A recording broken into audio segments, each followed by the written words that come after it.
諸国百物語第31話熊野にて百姓我が女房を変化に取られしこと。熊野の傍らに住んでいた百姓が年貢を納めることができず、妻子を引き連れて姿をくらました。しかしほどなくして道に行き暮れてしまい、とあるお堂に入って一夜を明かすことにした。そこにどこからともなく女が一人現れて、お前たちはどこから来なさったのか、という。百姓は女が旅の連れを求めているのだと嬉しく思って、私はこの辺りのものですが、かような事情がございまして立ち退いてきたのでございます。と答えると、その女は、そうでしたか。ならばここでゆっくりされるといい。木の葉などを拾ってきて炊いてはいかがですか。と言ったので、百姓はさらに嬉しくなり、早速木の葉を拾いに行った。女は百姓が出ていくのを確認すると、豹変し、残された女房をひっ捕まえて引きずり出て行ってしまった。百姓が落ち葉を拾って戻ってくると、女房の姿が見えない。しばらくあたりをうろうろと探していると、山の方から女房の泣き叫ぶ声が聞こえてきた。さては、化け物がさっきの女に化けて女房を連れ去ったのかと思い、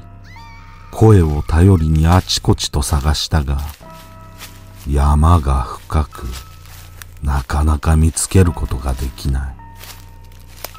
とやかくしているうちに夜もほのぼのと明けてきて、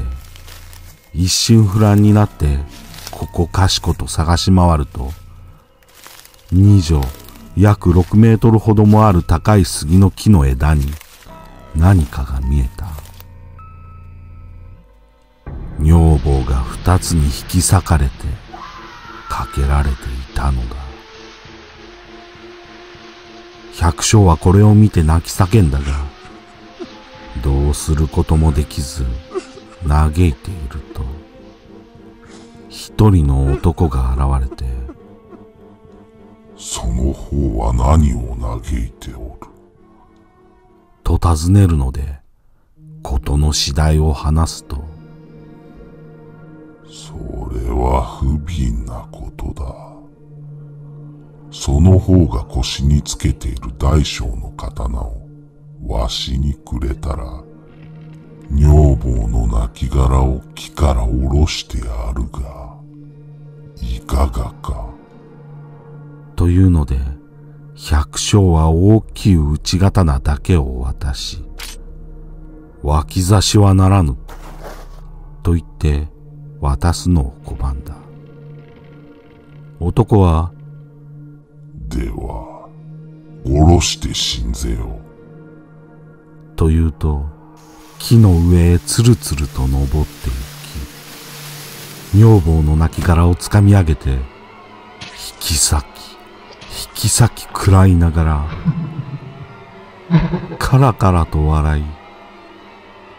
脇差しをくれたならば、お前もこのような目に遭わせてやったものを。と言って、虚空の空に消えていった。百姓はあまりのことに恐れをののき、なぜこのようなひどい仕打ちを受けなければならないのかと不審に思って辺りの人に尋ねてみると、このお堂は女人結界の寺であるので、そのようなこともあるのかもしれないということであった。百姓の脇差しは三条小梶が打った名刀であったという。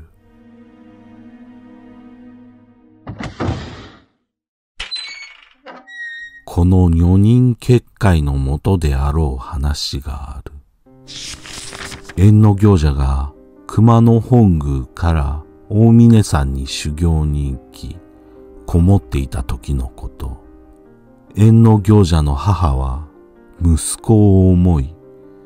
縁の行者の弟子五木と共に息子の修行するところに向かったが、泥川のジャガ谷というところで一匹の大蛇に行く手を阻まれ、どうしても息子に会いに行くことができなかった。縁の行者はこのことを弟子の前記を通じて知り、母の身を案じてそこに案を築き、私がそこまで降りて行けば母も安心してそこに留まってくれるだろうと母子堂と名付けた。そして母が後を追ってこられないように女人結界を張り、女人入山禁止の結界門を建てたということである。